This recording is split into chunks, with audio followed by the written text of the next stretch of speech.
Hi everyone, it's Loretta. Thanks for joining me today. I am going to share with you today an art journal page. I must be on a roll this week. This is the second one I've done.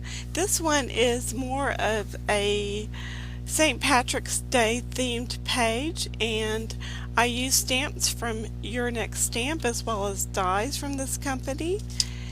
The stamp set is a clear stamp set and is called Irish Hello. I absolutely love the stamps in this.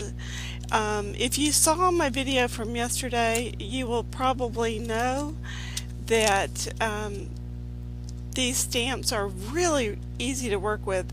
I did cut out some footage during this process video of where I stamped and colored in the 4-leaf clover because in the end of this project I did not use them. So I am going to take you through the coloring of these images. Most of them were colored with Copic markers. However, when it came to the little pot of gold, I used my gelatos and a water brush to color the little coins inside the pot itself.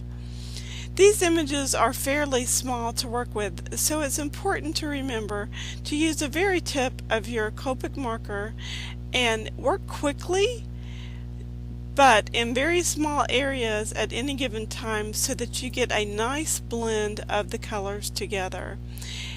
This is time consuming, however, it is well worth your effort in the end to do this. Just remember, anything worth doing is worth doing well. The Copic coloring in this project did take me quite a while to do. It probably took me about an hour altogether to color all of the images, but once again I'd like to remind you that I colored some images that I did not use and I cut that footage out. So if you have any questions about how I color my images or what combination of colors that I used, please email me. You can also leave me a comment down below and I'll be glad to answer those questions for you. Coloring with Copic markers is my all-time favorite way to color images, but a lot of you already know that. I'm going to continue coloring this image, and I'm adding some browns back into his face just to add a little bit more shadow. I also used a little tiny bit of R20 to add a little highlight to his nose and to his cheeks. Then I went back with my E50 to blend that back together to keep it from looking so harsh. Next, we are going to continue with our coloring.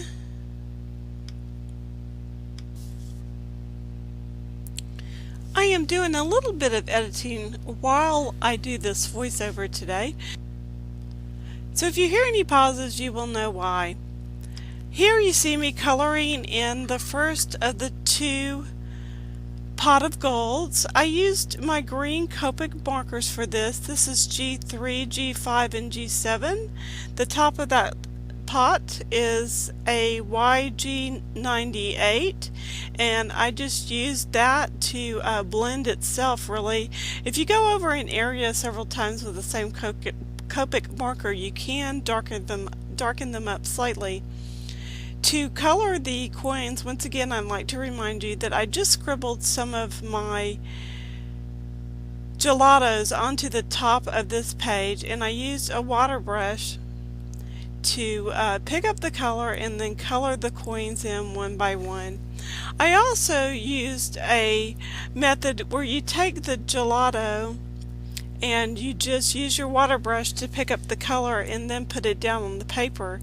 It acts very much like a watercolor medium would, and once it is dry it is fairly permanent. I did seal this project with a couple of coats of matte medium finish by Krylon. I have a very well ventilated area, so I just opened my back door, sprayed it quick, and let it dry overnight.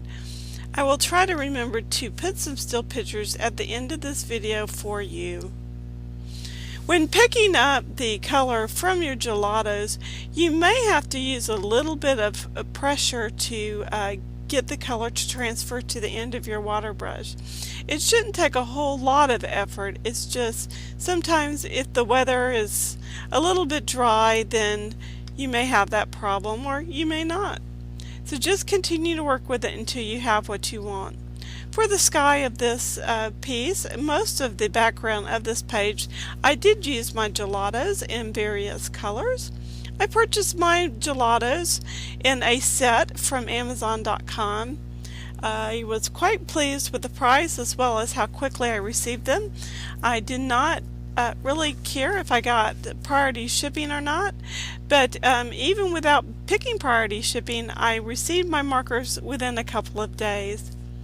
Just like you would draw when you were in kindergarten, I just drew simple lines with my gelatos to make the rainbow. As many of you may know or may not, there was a time in my life, in my formative years growing up, that I was a member of the International Order of Rainbow for Girls, and those experiences have affected my life, and they have affected my life in a very positive way. So anytime I see a rainbow, I do remember God's promises to us. His promise isn't that He allows bad things to happen. His promise is that He will be there when they do. And I want you to remember that when you find yourself in hard times. So as I blend out the grassy area of this page, I'm using a little bit of Lindy's Stamp Gang Starburst. I'm not sure what this one is called. Okay, it is called Sea Mint Green, and I just literally poured it out onto the page, and I smoothed that out with my fingers, and then I went back with my baby wipe to wipe up the excess. I then used a swirly stencil that was from my collection. This stencil actually I found in the section that is for stenciling walls, and I really thought that I could use it for something, and it was probably $2.50 or so, and it certainly came in handy for this project. I used it a lot on the background. I also used another flower stencil, which was also from the home decor section of my local store, to do the flowers and the vines. The spray that I used on this page beside the Lindy's was a little bit of Dilutions spray from Ranger. Dilutions is a water-based product, and you can pick it up and move it around quite easily. I really like the look of this. I like the saturation of the color, and I really like the fact that you can move it around so easily with a baby wipe or your fingers or brush or whatever really you want to use. I used my die cutting machines and dies from Lawn Fawn to cut these small clouds. I cut them out of both felt and of regular scrapbooking paper. I didn't really worry too much that my hands were quite dirty at this point from getting everything ready for the rest of the page. The clouds turned out just fine in the end. When I've continued to stencil these flowers in, I did lay down the two elements, the small leprechaun and the pot of gold, just so I would have a visual reference of where those were going to be put, and then I went on to the stenciling. If I stamped the stencil, if I stamped the sentiment that's Happy St. Patrick's Day once, I must have stamped that darn thing 5 or 6 times. It just was one of those things that I kept getting distracted, or things were going on, and it just didn't turn out right. So I finally got it right and put it down on the page. To add more interest to this page, I did continue to add stenciling on the background using those gelato markers until I liked it. I also used my big brush, my Artist Big Brush pens by Faber-Castell, to add some interest to the background. I really like dots and things of that nature. Thank you for joining me. Stamp happy, be a blessing. Take care. Bye for now.